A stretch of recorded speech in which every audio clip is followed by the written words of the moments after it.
Welcome into the Talkin Tide podcast on the Belly Up Podcast Network. I'm Chase Goodbread, sports columnist with the Tuscaloosa News, joined by Travis Reier, the longtime senior analyst at BamaOnline.com.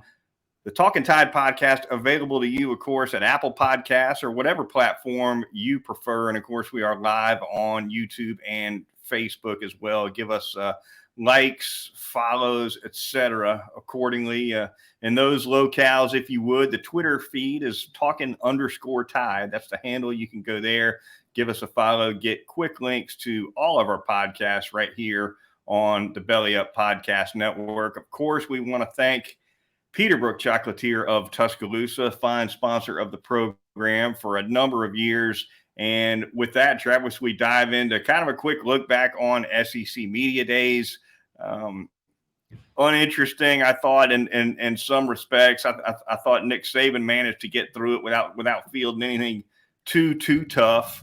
But some other comments made by players and coaches I thought were pretty notable. We'll get into a couple of those as well. But certainly the quarterback question was one that Saban got peppered with, as you might expect, Travis. And you know, it sounded to me, and he'd kind of hinted at this a little bit in spring practice, but certainly in answering the quarterback question, one thing that Saban reemphasized, Travis, was that they're not looking for a quarterback who's going to try to make every single play and maybe break off the design of the play too quickly to do something with his feet. He stressed a distributor. And he certainly doesn't mind the ball being thrown away if that's what's necessary. So, you know, my takeaway from that is he'd like to see Jalen Milroe and Ty Simpson both. And, of course, now he's going to get a look at Tyler Buckner for the first time as well coming up in fall camp. But I think he wants to see which of those three guys is going to take a step toward being more of a distributor and less of a breakdown playmaker. Yeah, in other words, they don't believe anyway with the way they're going to try to play this season. They're probably going to be more running back centric than quarterback centric, certainly in comparison to what they've been over the last 4 or 5 years. So they're not looking for a Heisman finalist. If they get that kind of performance, great, but it's going to come off of more of a focused, committed approach, it sounds like, to the run game first and foremost, and then they'll evolve from there. And absolutely, ball security is something we heard Nick talk about. The last time we really heard from him after the 8A game, it was a bit of an issue still in the final scrimmage of the spring. And you know, we'll see how these guys handle it going into the fall camp scrimmages. Players, of course, for Alabama at the event: J.C. Latham, Kool-Aid McKinstry, Dallas Turner. Latham, certainly, Travis, was the one that jumped out and said, "Hey, we're going to do it. We're going to win this national championship." Pretty bold with his predictions. You wonder sometimes, you know, all these things are unquestionably discussed ahead of time. So I don't think Latham was necessarily off the path of what you know, of what the program would like to hear from the players at media days. But you almost wonder sometimes if if they're drawing straws on the plane to media days to see who's going to be talking national title. Yeah, what are these guys supposed to say, right? Yeah. You ask them about what their expectations are, and as well coached as they are by the sports information staffs around college football these days, and certainly at Alabama, that is no exception. You know, guys going to say our intended goal is to win the national championship. They've only won 6 of them in the last 16 seasons at Alabama, so I would hope J.C. Latham would feel that way. And look, the 3 juniors they sent up there to Nashville, the one thing they have in common is they've yet to experience that high. So clock's ticking on that trio, and it could be a 3 and out group. So this may be their chance. This may be their last chance to join that group of national champions before them. Yeah, no doubt about it. They've got a couple of those guys certainly look like early entries to the draft. So last shot for them for a national championship. And you're right. There's nothing wrong with the confidence, but you get used to the answer to that question, whether it's Alabama or anybody else. The typical fallback is always, Just worried about that first game, We're right? I mean, trying that's what they we're get drilled in trying their to head. go 1-0, Chase. Yeah. We're just trying to September go 2nd, 1-0. September 3rd. That's what we got our Yeah. eyeball on. Yeah. That So doesn't sound process oriented to me. Yeah. good for Latham from that Yeah, standpoint. absolutely. Alabama not picked to win the conference for the first time since 2015. They were projected by the media there in the voting order of finish voting to nip LSU in the West. That was a narrow vote for sure. Georgia, of course, more resounding as a conference champion. What are your thoughts on how the media shook it out with Alabama edging out LSU, Travis? That's kind of the way I went. I went with Georgia, obviously, in the East. I mean, in the East, the discussion was more probably 3 through 5 for me, with Kentucky, South Carolina, and Florida. But in the West, I had Alabama winning the division. I think a lot of the media probably came to the realization at some point in the offseason that despite all of the hoopla about LSU in year one under Brian Kelly, that was still a 4-loss team, right? And got thumped late in the season. It wasn't like they lost 3 games in September and then, boy, just got on a run. Right. They got thumped in College Station in late November. So certainly a lot of talented pieces and a team that's capable of winning the West. But I think a lot of folks had to ask themselves the question, if they played today, or even more so by the time Alabama gets LSU in November in Right. Tuscaloosa, which of those teams you going to pick in that game right now?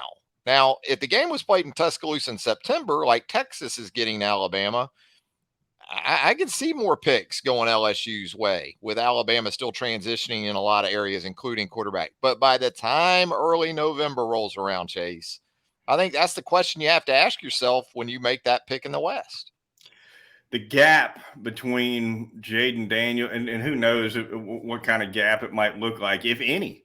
But if you presume Jaden Daniels, given what he did last year, is going to be more effective than Alabama's starter, then yeah, you're looking at a different gap in games 1 and 2 and 3 than you might in games 11 and 12. And so certainly if you're the Alabama staff, you're looking to get that quarterback position torqued up improvement wise as quickly as possible. And there's no doubt you see it on the field every year, Travis, these young guys that haven't played a lot, whether they're freshmen or not, especially freshmen.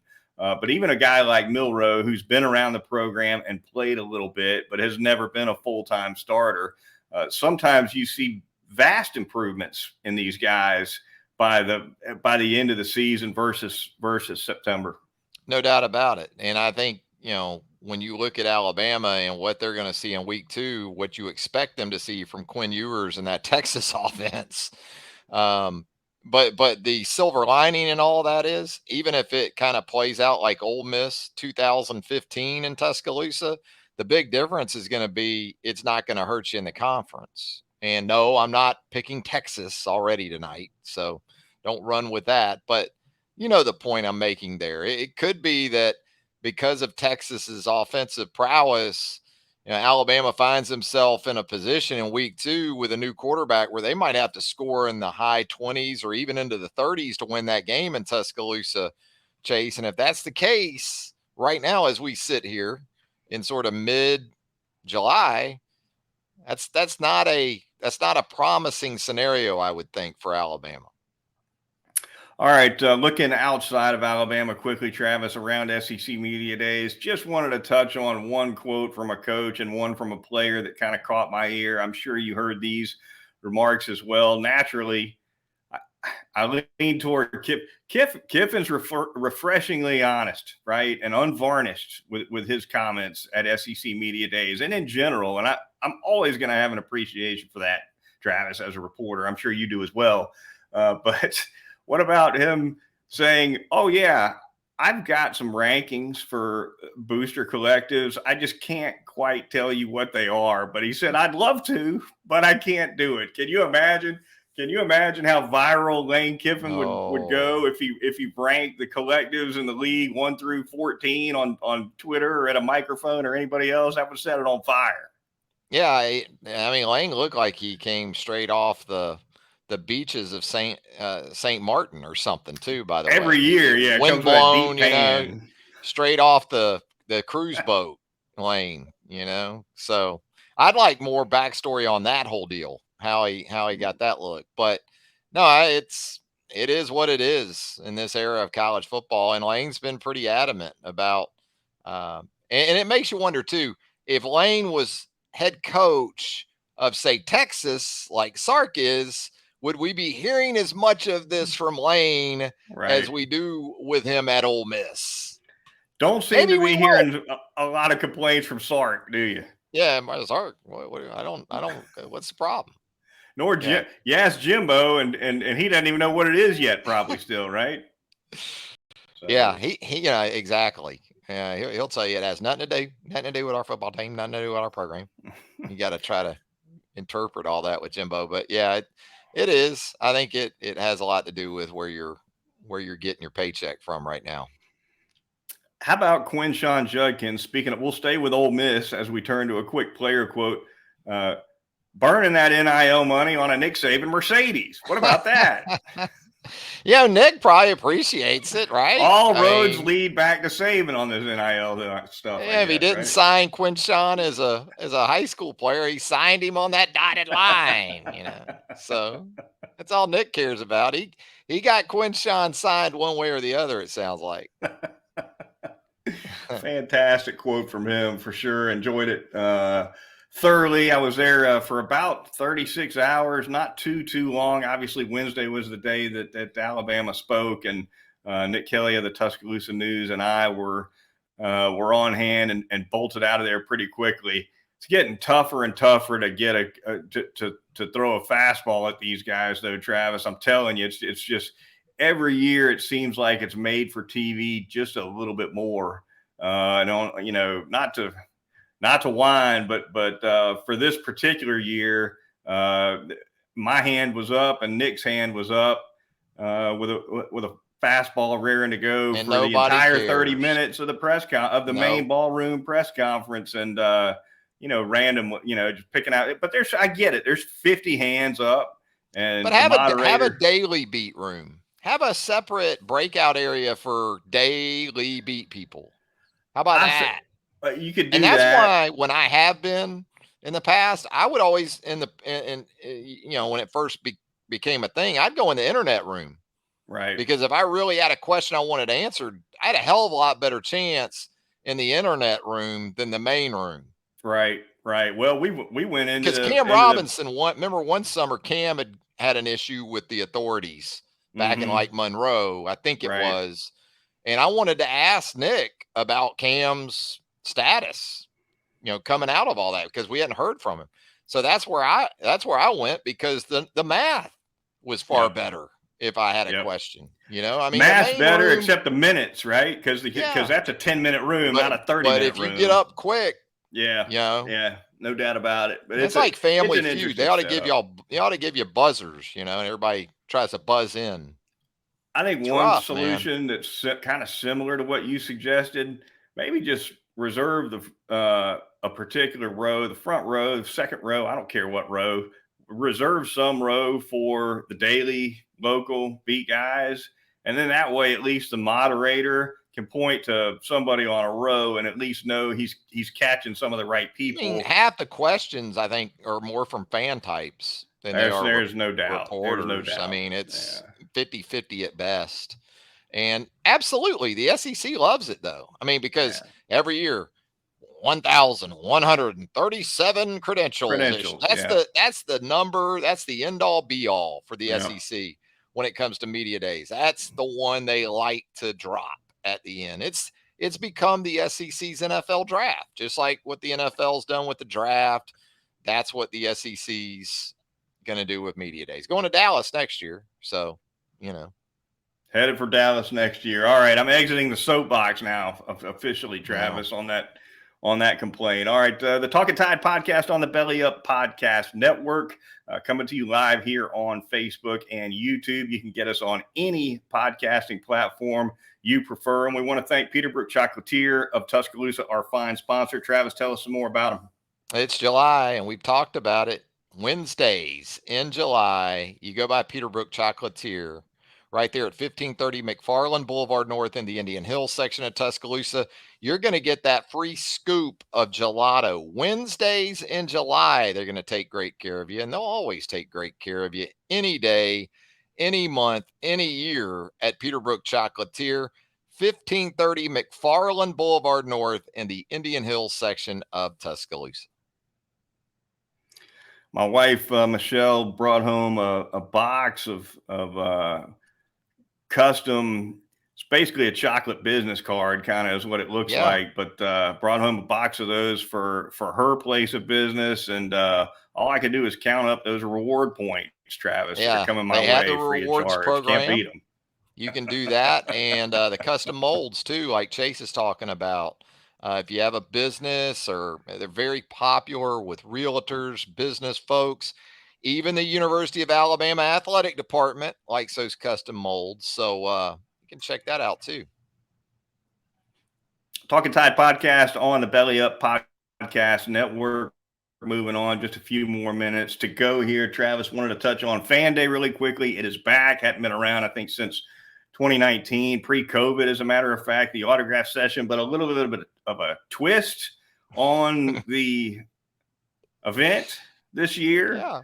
In order to get on the field and get autographs from Nick Saban and various notable Alabama players, it's going to require a membership to the collective Yay Alabama at a price tag of $18.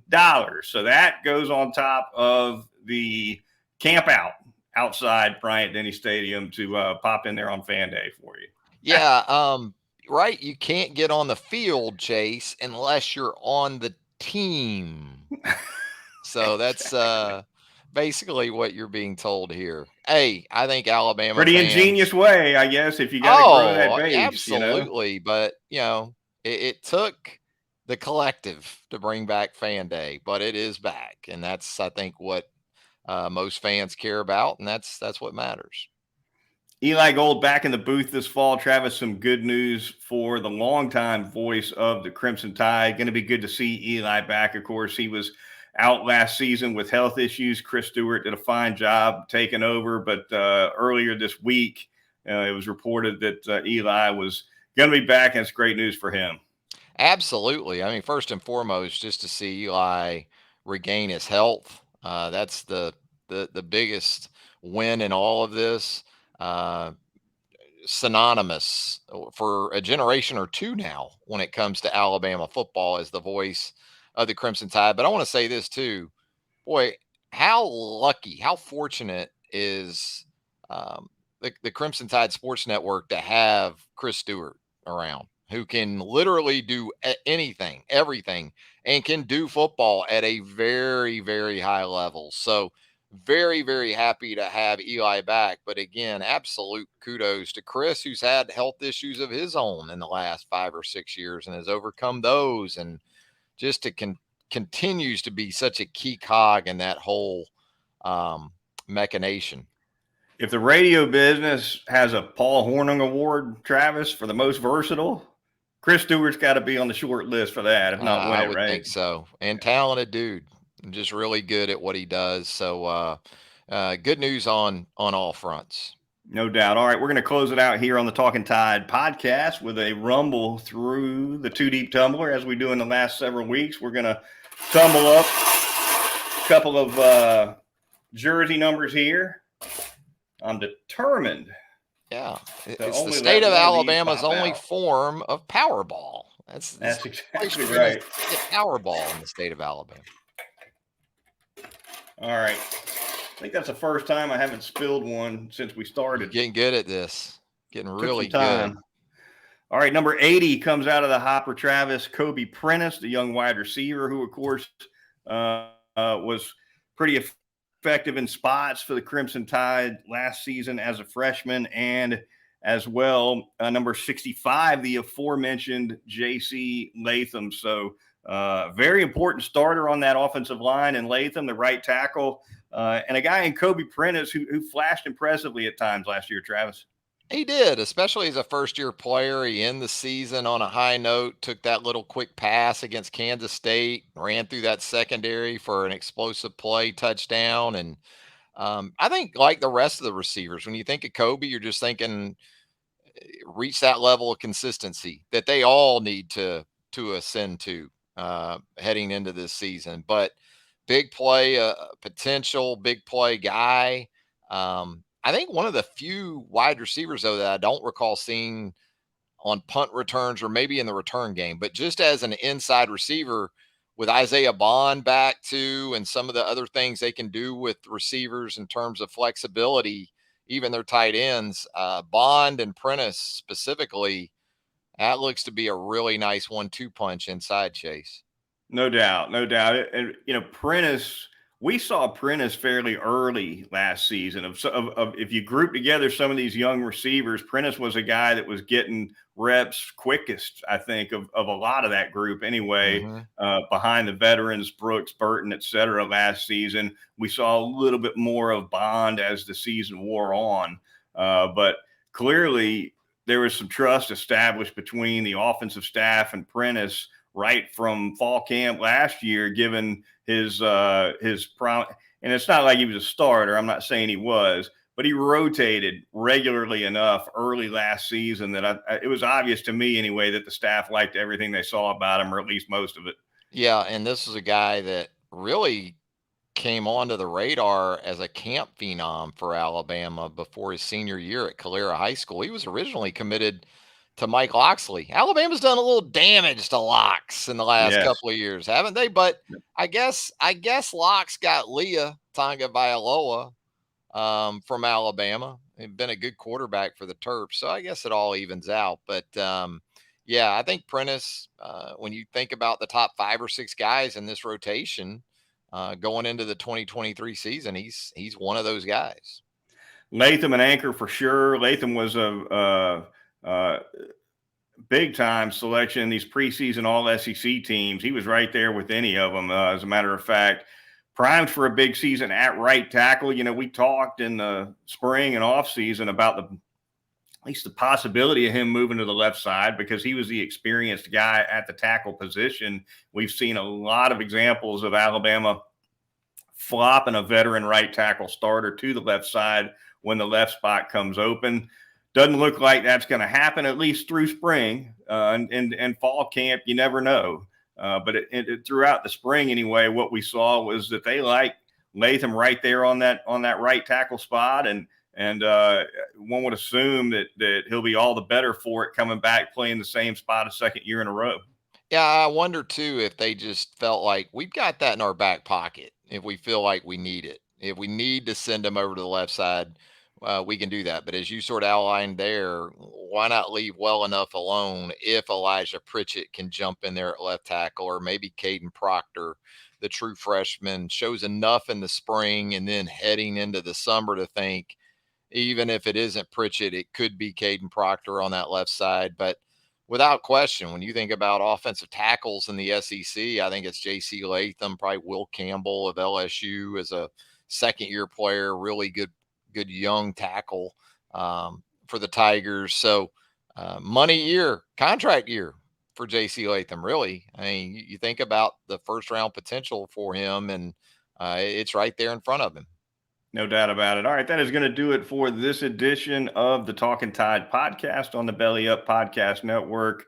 For Travis Reier of BamaOnline.com, I'm Chase Goodbread of the Tuscaloosa News and Crimson Covered Television, and we'll talk to you next time right here on Talkin Tide.